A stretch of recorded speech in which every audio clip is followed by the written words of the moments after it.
If your campaign lives or dies by a group chat, you already know where this goes. 3 people can't make it, 2 people might be late, might not show. 1 person just drops off the earth for a month. And suddenly you're either canceling again or you're running a Who's Even Here session for the 5th time. An open table fixes that. But not by begging people to commit harder, by building a campaign that still runs when life happens. Real life. When people hear open table, they picture chaos. Random drop ins, no continuity, no story, just a parade of strangers kicking doors until everyone gets bored. That's not what we are doing. Here's all it really is. This is what I plan on running: a persistent world, a rotating roster, and sessions with a clear start and a clear finish. The campaign doesn't belong to a perfect lineup of 5 friends who never miss a Tuesday. I've been there. The campaign belongs to the world, and whoever shows up this week gets to make a mark on it. And if you've ever felt GM burnout from carrying the whole thing, I think this is going to be the pressure release valve. Here's the open table procedure that I'm going to actually use. I'm going to give you the index card version, short enough to run from memory. Okay? 1 home base.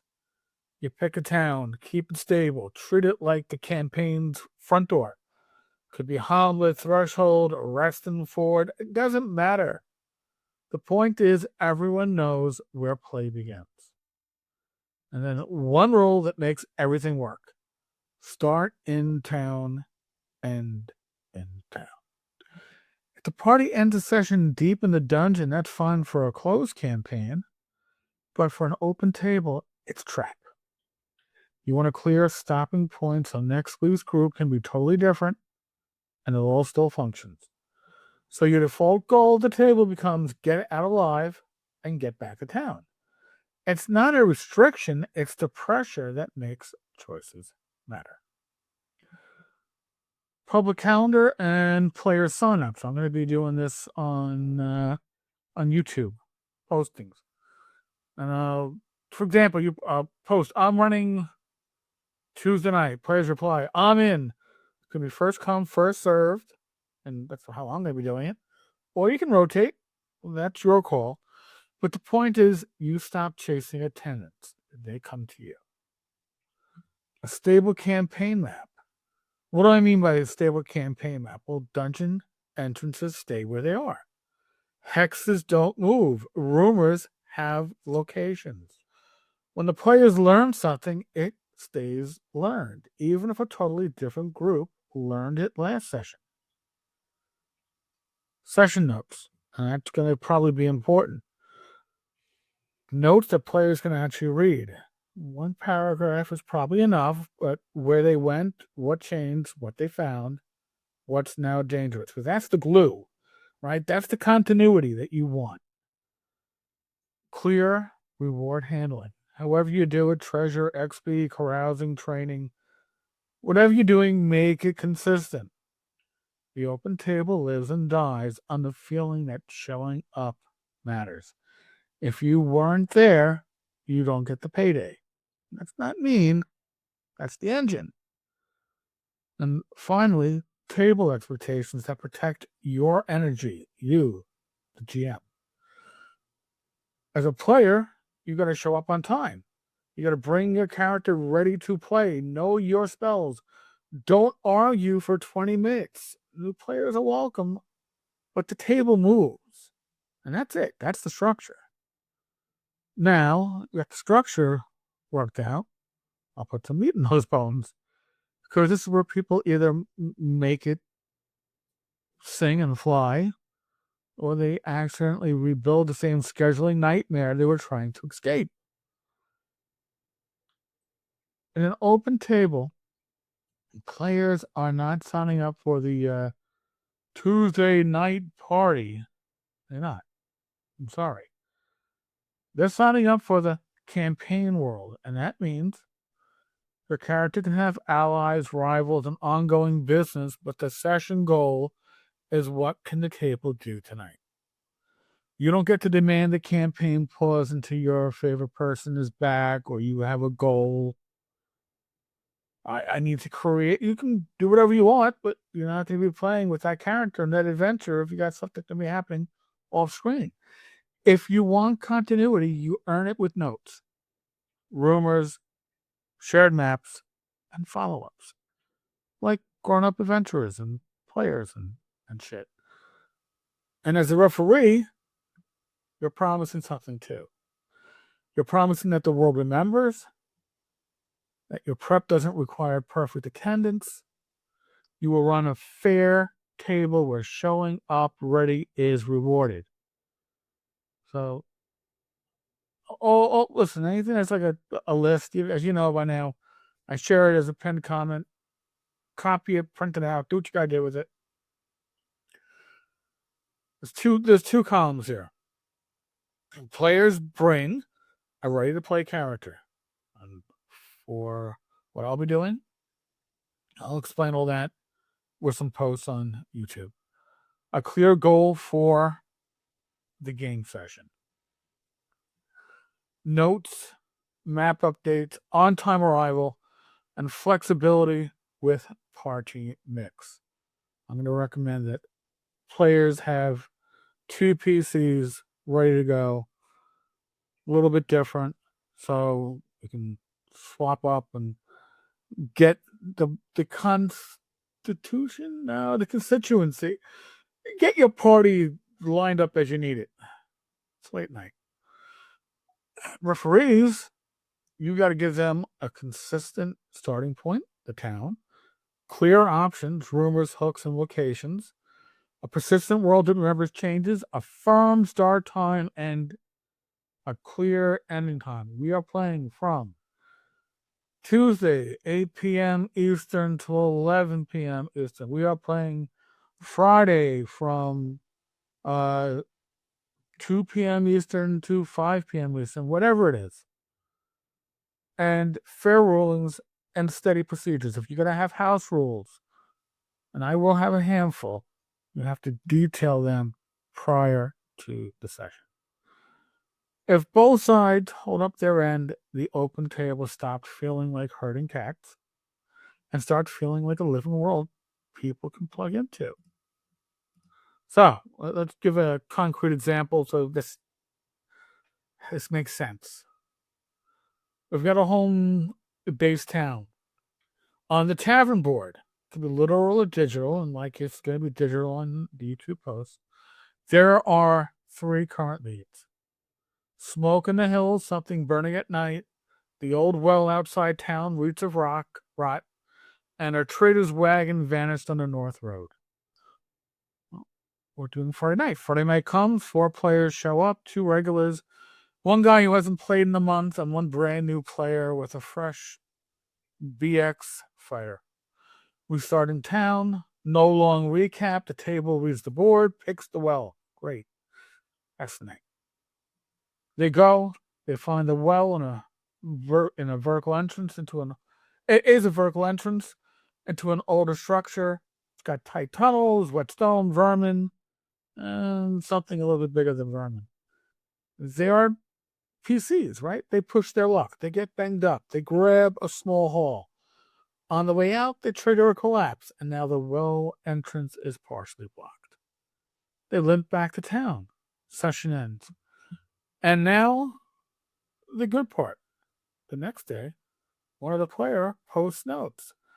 The well is partially collapsed. Entry is harder. We heard movement deeper down, bigger than racks.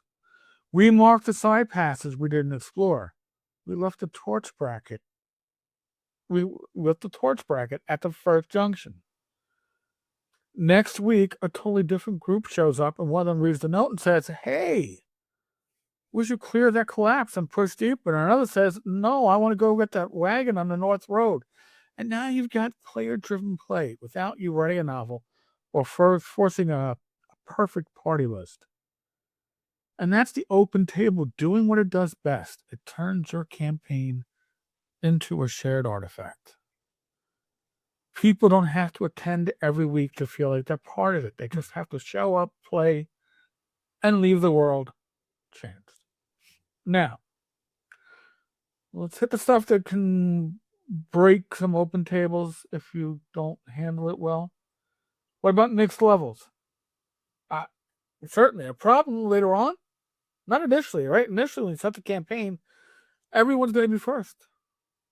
So they're going to all be within that range, but at some point, somebody who shows up every week, they may get ahead. You can let it ride. OSR play handles uneven power if the players play smart. Or you can encourage the players to pick a job that suits the average level of the party. Or you can encourage that higher level PC to act like a patron guide and take a backseat.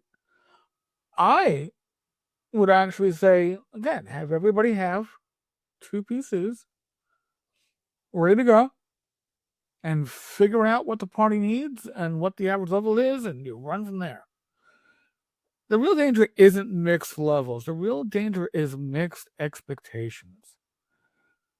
Okay, so make it clear to your players that the world is dangerous and choosing your fights is part of play.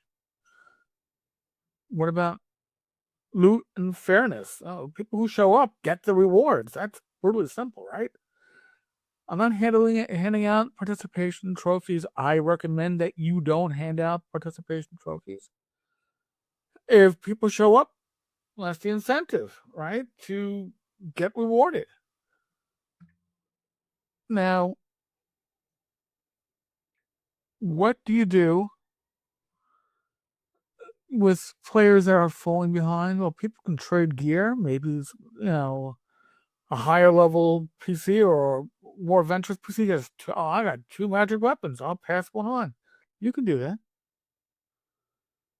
Players can also hire help, right? Retainers and henchmen matter. You want to keep it gameable and visible instead of feeling like there's some behind the screen balancing going on. I don't want to do that. Okay? So I want to make sure I can keep it running smoothly without tilting the scales. What about the player that wants a story? There is a story. It's not a screenplay story. It's not a novel. It's very episodic. But the plot is what the players choose. What they survive, what they change. And over time, your campaign story is the factions that got stronger, which sites got cleared or were woken up, which rumors paid off, which PCs died doing something brave, dumb, or both. The town changes, the wilderness reacts, the dungeon adapts. That's your continuity. And as for the GM fear of, oh my God, I gotta prep my ass off for this. Open tables reduce press if you stop trying to custom build content for a specific cast. What I plan to do at the table, week to week, is keep one stock location ready, a small dungeon, a ruin, a tower, or whatever, one set location. A travel area with a few encounter notes, and a rumor board that points to things that I've already worked out. So I don't have an overload of creation that I have to get ready with.